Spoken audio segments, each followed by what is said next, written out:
My very lovely Indian students, welcome to another step of your English course here with me at Academia Teach. Today we are going to talk about how to tell stories. Now we're just gonna put everything that we have practiced, we're just gonna put it together, and basically this is just about a nice skill that we can exploit for the future.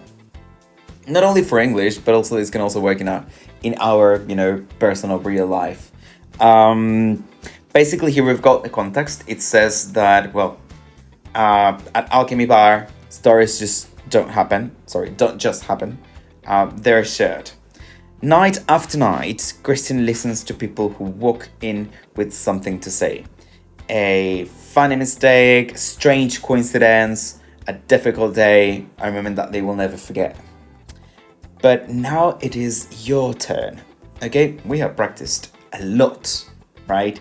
We have practiced about genres, right? We have practiced about storytelling tools, right? Like different ways of how to spice up the language to tell a story in a better way. We have spoken about the narrative tenses and their reported speech, right? So now we're just gonna put everything together. We're just gonna start, to sort of like to give shape to the end of the unit. So now it is your turn. So just like the customers at the bar, you have a story too. I'm sure you have stories, right? So it doesn't need to be dramatic or it doesn't need to be perfect. It just needs to be real. Maybe you want to tell me something funny. Maybe you want to tell me something dramatic. Maybe you just want to tell me an anecdote, right? Remember, I fell asleep on a bus and I went to the terminal and then I almost missed my stop for another time because I was too sleepy. So you see, there are different stories. I could tell you so many. So in this activity, you will start to build your own story. So think of something, get an idea, okay? But now I want you to apply this idea and, sort of like process it here, okay? This is a process on how to build a good story. So very similar to what they tell us in school when they say like, there is a hero and there is a plot and then there is like the background of the story and then you just get to the problem and then the climax and then, the story, settles and gets everything together at the end, right? It's something very similar, but as we have stories already, the idea is that we can sort of like organize it in a better way. So first of all, it's nice when you set the scene to your story, okay? Tell me, what was going on in there? Where were you? How were you feeling? How was the place? When was it? Just give me all the information that I need to get the context of your story. Then the unexpected moment. What happened? Use words like the ones I told you, like suddenly or out of the blue. I like the out of the blue. Out of the blue means de la nada. Así como, de la nada pasó esto. Out of the blue, okay? Reactions and details, okay? Give me something to know what you were feeling. Give me details. Give me something to spice up your story, to make it feel more real. How did you react? What did you think? How did you feel? You panicked, you laughed. What happened? Okay? And finally, the ending or the reflection. Sometimes our stories, maybe they just don't have an end, but maybe we can just like reflect on it, right? Even when you say, bueno, pero ¿quién es uno para juzgar, right? That's a reflection, of course. It goes in this part, right? So you would say like, how did it end? What happened? How did the story, finished? What did you learn from it? Is there any moral? Moral en inglés no solamente es moral, sino que moral also puede ser moraleja. Okay, so can you get a moral from your story? Right? So, yes. Junto con esto, porque obviamente esto está acá relacionado a esta actividad acá que vamos a hacer en la plataforma integrada, ¿cierto?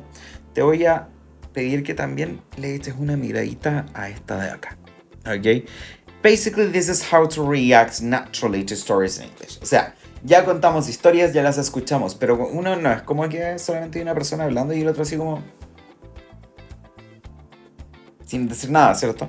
En este caso, te invito a ver diferentes expresiones que te sirven para reaccionar en inglés. Esta es una pequeña lectura, ¿cierto? Acá hay palabras como really, or no way, or oh my god, that's crazy, or you're kidding. Así como, well, yes, como que me está leseando, ¿cierto? You're kidding. O en inglés británico también puede decir you're joking, right? Está leseando, right? Or no way means literalmente como no te puedo creer, como no way. Same thing, ¿ok? Y se ocupa también de la misma forma en los diferentes casos, ¿ya? So basically, yeah, here I have a few expressions that may help you explore in the world of how to react to a story. And well, this one doesn't have anything else. There's no article, there's no exercise. It's just to add up a little bit, okay? Why? Because not only you will have to give me your story, but eventually, y esto va más para los estudiantes que tienen clases en speaking después conmigo, right? You're gonna have to react to a story that maybe I will tell you, okay? So the idea is that we can, share together different stories and react, okay?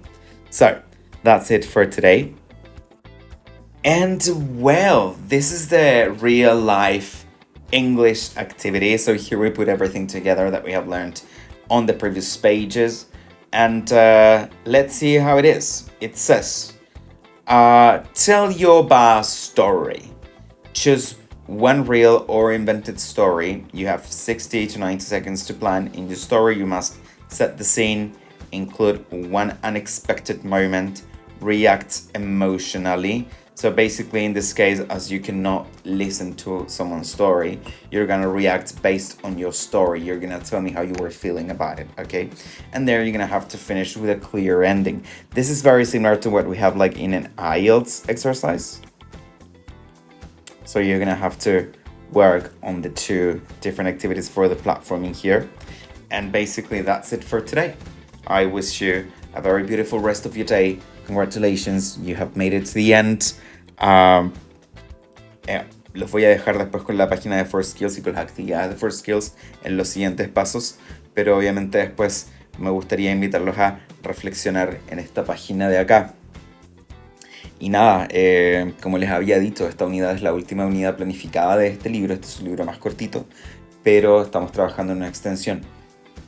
¿Se va a subir? No lo sabemos todavía. Por eso que te quiero felicitar. Probablemente ya la siguiente unidad de extensión va a ser una unidad más opcional. Por lo tanto, te quiero invitar simplemente a que hagamos el cierre acá juntos, ¿ok? Te felicito. Has llegado muy lejos. Has trabajado, pero un montón. Sobre todo con la cantidad de información y contenido que te he entregado en este libro. Por eso también lo quise hacer un poco más agotado, porque es harta información, es mucho más contenido, quizás más agotado, pero contenido más difícil que en otros niveles. Y es por eso que te quiero felicitar, te mando un abrazo gigante, lo hiciste súper bien. Te voy a dejar ahí después un regalito de una capacitación. Bueno, ustedes saben que después, al final de cada libro, ¿cierto? Tenemos ahí un videíto o una clasecita o una guía de examen internacional. Esta vez no va a ser la excepción, vamos ahí a trabajar quizás con IELTS, así que eso, les mando un abrazo gigante, felicitaciones por terminar este módulo y nos vemos quizás en un siguiente módulo. Take care, see you later, bye bye.